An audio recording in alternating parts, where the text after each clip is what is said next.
Xbox Game Pass, here are 10 suggestions for the month of September. Hopefully most of these are available right away. Some of them will release throughout the month. So starting here, we do have a repeat. I do apologize for that. I try to have a fresh list every month. But the reasoning for showing Drake Hollow here is the fact that it was delayed from its initial release and it's now available and definitely worth your time. So this game is a sort of survival and management game.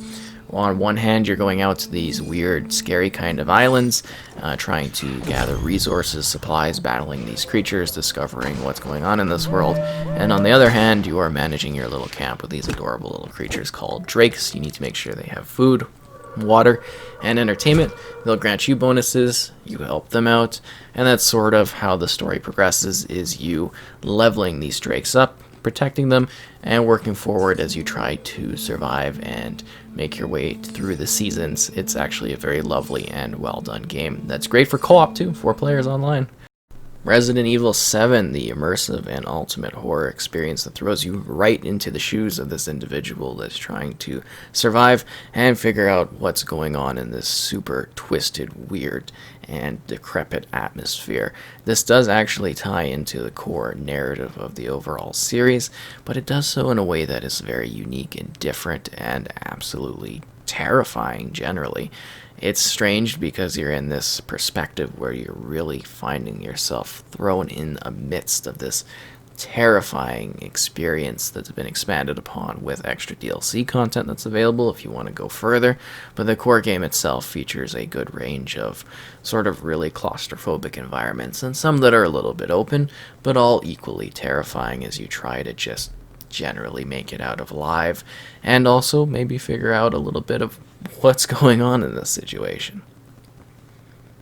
Here's Battletoads. It missed our last month list because they announced it a little bit later, but yeah, this is the great return of the classic Battletoads, featuring 3-player local co-op with a mix of brawling segments and random mini-games that come together for one interesting brawler. It's funny, it's charming, it's a bit strange, it's actually got a bit of a story to it as well, and it's generally just the return of these Battletoads after so many years, getting ready to come back into the spotlight. That's literally the story of this one. It does actually have a tale. There's nothing really outside of the main story, but it is definitely worth a try as you get a bit of a challenge across these wide range of mini games mixed again with this excellent brawling segments and this very gorgeous visual aesthetic that they've chosen for the style of the game. It's a lot of fun, and I definitely do actually suggest giving it a whirl because it's a pretty interesting title and it's definitely something a little bit different. Final Fantasy VII, one of the most beloved entries in the series, if not perhaps the most loved entry in the franchise. This has you thrown into the kind of shoes of this ex-soldier in a very heavy, narrative-driven experience. It is, of course, a turn-based game with very interesting RPG mechanics as you sort of work with this squad and explore this very dark and kind of messed up location that also has many lovely sort of moments and perhaps shocking ones too if you've never played it.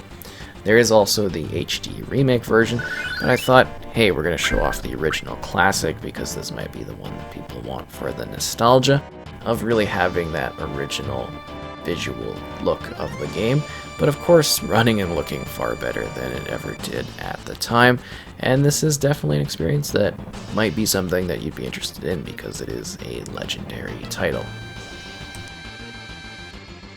This is Double Kick Heroes, which is a rhythm shoot-'em-up game, which is definitely a little bit different and out of the box, something that you might not expect.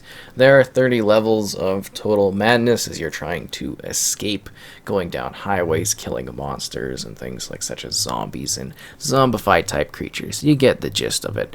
There are a variety of intense sort of rock and metal based songs, lots of different kind of music styles to this one. As you work through here, there is a bit of a story built into it too, and again, yeah, kind of just an easygoing rhythm game that is at least shown here. This is one of the easiest levels, the first level of the game, so it does get a lot more complex in regards to the rhythm-based clicking that you're doing in order to battle back the horde that is kind of getting towards your vehicle.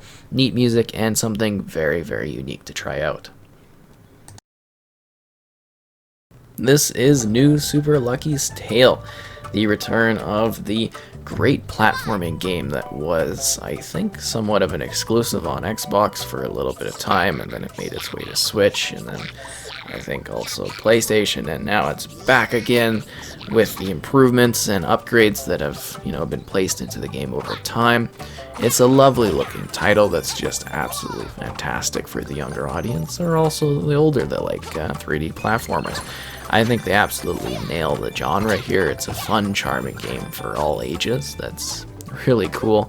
It's got fun little quirks to it, a great lead character. They have a lot of fun with the levels in regards to some of the extras. You can go around gathering collectibles on each of them. And they've got a good selection of levels here. There are a lot of them present. And there's a full coin system, so you can actually use the coins in order to get some decorative things going on.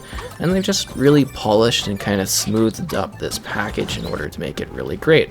So here is Darksiders Genesis. This is an excellent two-player cooperative experience. You can play it alone, but it's a lot more fun if you have another person to play it with. Though you can enjoy it fine by yourself if you want to go down that road.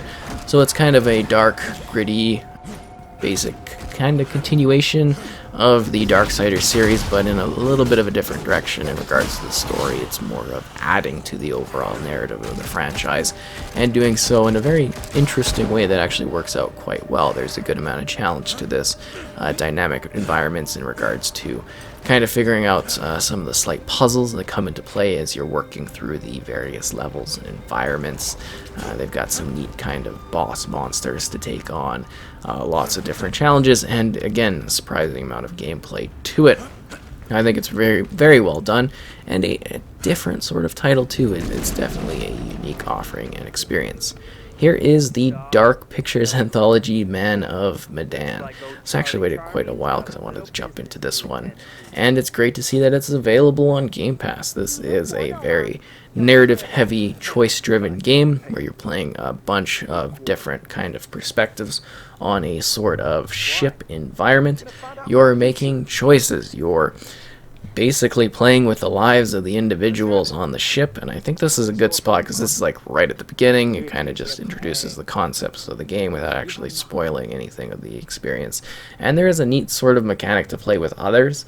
It's definitely a very different sort of game, and it builds on the elements of their previous titles, such as Until Dawn, which I thought was wonderful.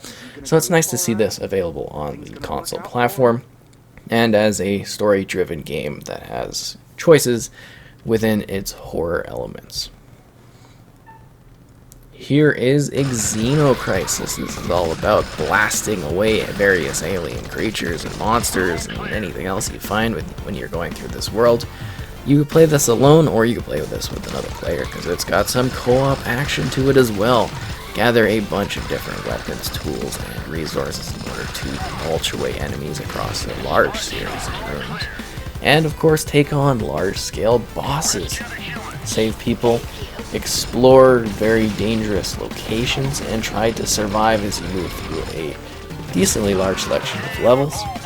And try to not get the game over, because that's not ideal. You want to survive and battle away, but you can continue if you need to get back out there and keep on blasting as one crazy marine in this very interesting and actually kind of exciting and unique experience that's very, very different. It's very much a sort of flashback type of thing, and I think that works out well for it.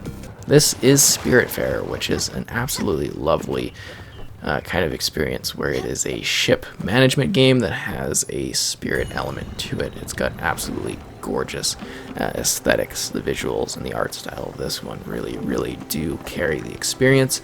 And of course, there's that aspect of spirits too.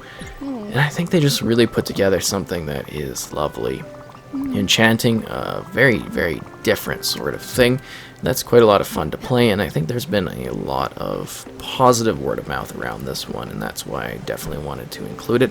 And perhaps putting it this far down on the list wasn't a great idea, but seriously, it's lovely and quite something. So that's the Game Pass suggestion for September. I hope you enjoyed it, and of course, as always, we do one for every month. Be sure to like the video, and of course, subscribing is always cool too if you'd like to do that as well, and I hope you enjoyed this listing.